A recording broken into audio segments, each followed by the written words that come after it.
fight against terror, the fight against ISIS, how it should be handled, and very different opinions about whether or not we should have boots on the ground. All people agree the issue of national security is of paramount importance. Geraldo, you've had a lot of times where you have been embedded overseas, you've been with the troops, you've been with our military to really see firsthand the fight against terror. I think that the problem is that most of the candidates have not had the time that I have had over there. If they did, they would know that what is going on there is essentially a religious war.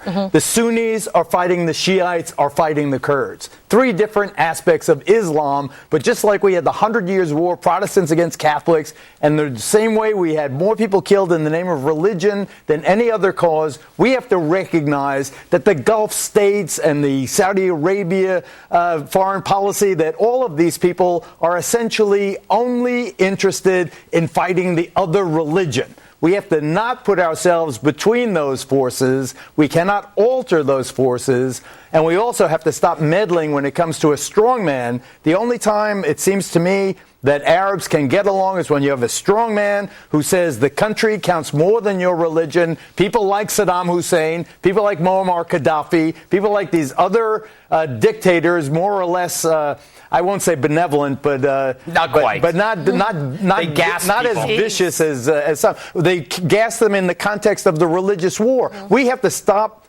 nation building.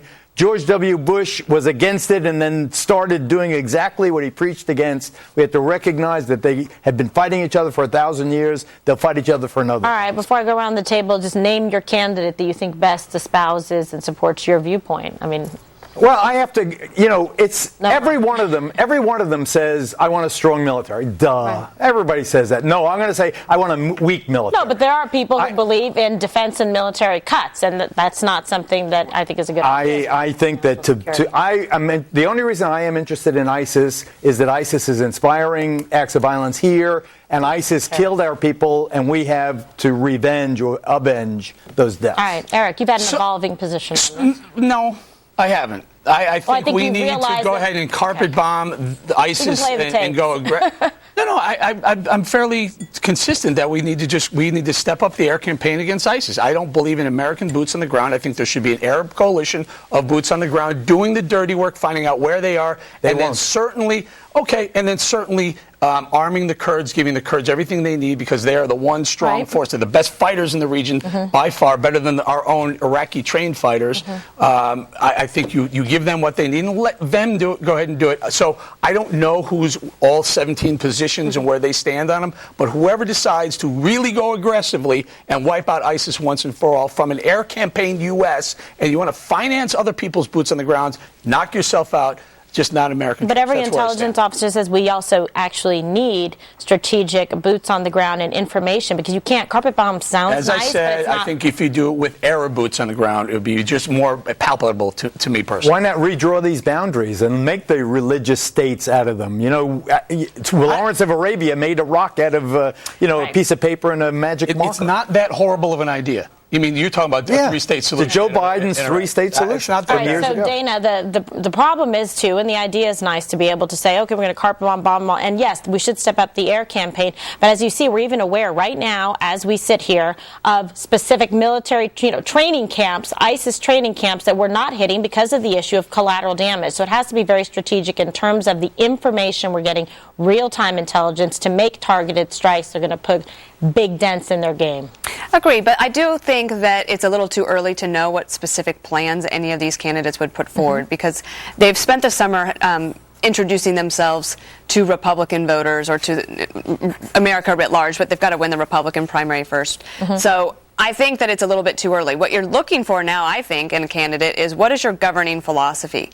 What is your approach? How do you make decisions? What kind of people would you listen to in order to make decisions that are important for the future? Like, do you believe that people have the ability to self-govern? Nation building is an interesting one. That yes, in 2000, do you know that neither Al Gore nor George W. Bush in any of the debates in the campaign were ever asked about Al Qaeda? Not once. And on September 11th, that absolutely changed the trajectory of the world in the history. So I think that you have to understand, how does somebody make decisions? What is their philosophy? How do they approach life and government so that you can better understand how they would manage specific plans in the future? All right. Well, there's, again, another opportunity there for a candidate to stand out with some kind of specific specifics that people can relate to and think are a good idea for the safety of the country, Greg.